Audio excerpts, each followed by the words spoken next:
खाली है हर गिलास कोई भरा नहीं, और शुक्र है मुझे देखकर कोई डरा नहीं।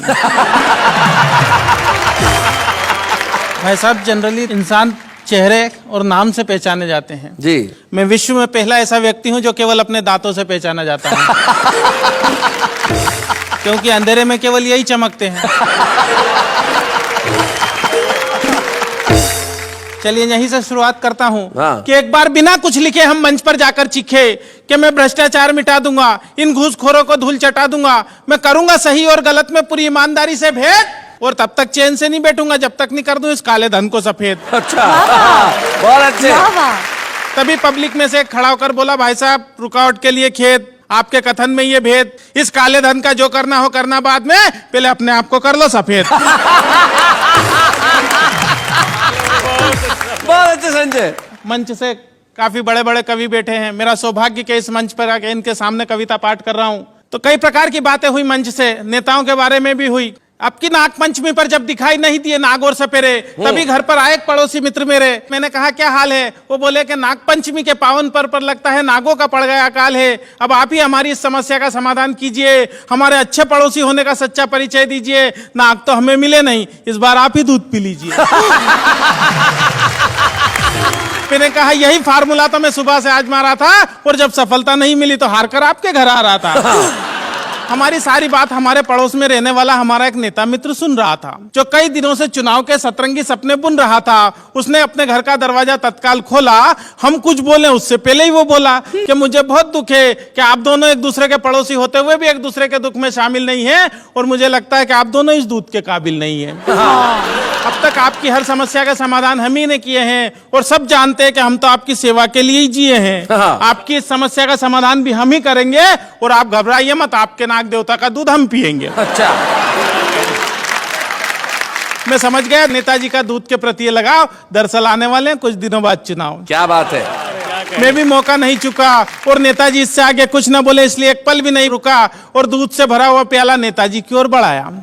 किंतु नेताजी ने जैसे ही दूध पीने के लिए प्याला मुंह से लगाया, दूध अपनी पवित्रता खोने से पीछे हट गया, क्योंकि नेताजी के छूने के पहले ही दूध फट गया। क्या बात है भाई, वाह वाह वाह वाह।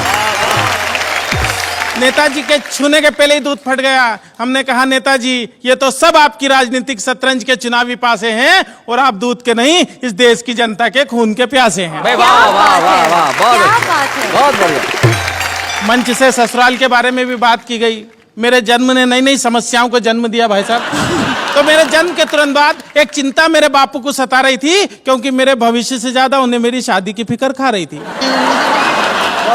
मेरे जन्म के तत्काल बाद मेरे पिता भगवान से बोले कि हे भगवान, तूने एक ऐसा खेल खेला और एक बेटा दिया तो वो भी काला था पहले। एक दिन मेरे पिता मुझे हाथ पकड़ कर ले गए स्कूल में भर्ती कराने के लिए। तो स्कूल का प्रिंसिपल हाल में आकर बोला कि एक आइटम आया है स्कूल में बच्चों को डराने के लिए। हमने जैसे तैसे शिक्षा का स्वाद चखा, और धीरे धीरे जवानी की दहलीज पर कदम रखा। जवानी में पहुंचकर हमारी सूरत और भद्दी हो गई, क्योंकि शारीरिक अंगों में असामान्य वृद्धि हो गई। एक दिन एक लड़की वाले आए मुझे देखने, और मेरी खूबसूरती पर लगे अपनी आंखें सेकने। जाते जाते वो मुझे हक्का बक्का कर गए, हाथ में 500 का नोट धरा और रिश्ता पक्का कर गए। मैं गया तोरण के पास, तो आरती की थाली लिए खड़ी हुई थी मेरी सास। ससुर जी बोले जमाई जी पैदल ही आए हो, घोड़ी नहीं लाए हो? मैंने कहा ससुर जी घोड़ी की किस्मत जाग गई, और मुझे देखा तो वो भी डर के भाग गई।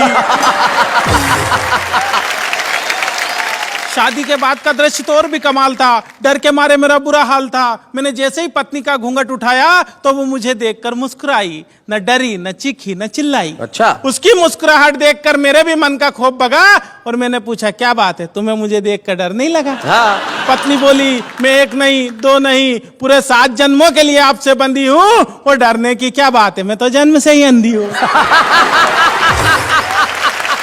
तो भाई साहब इस प्रकार की घटना घट जाती है मेरे साथ में। मैं कहना चाहता हूं बात ही बात में, ये बात हर कोई नहीं जानता है। दरअसल देश के नेताओं में और हम में बहुत समानता है। अच्छा। हम दोनों जग से निराले हैं, फर्क बस इतना है कि हम तन के और वो मन के काले हैं। क्या बात है, वाह वाह वाह, मन के काले हैं।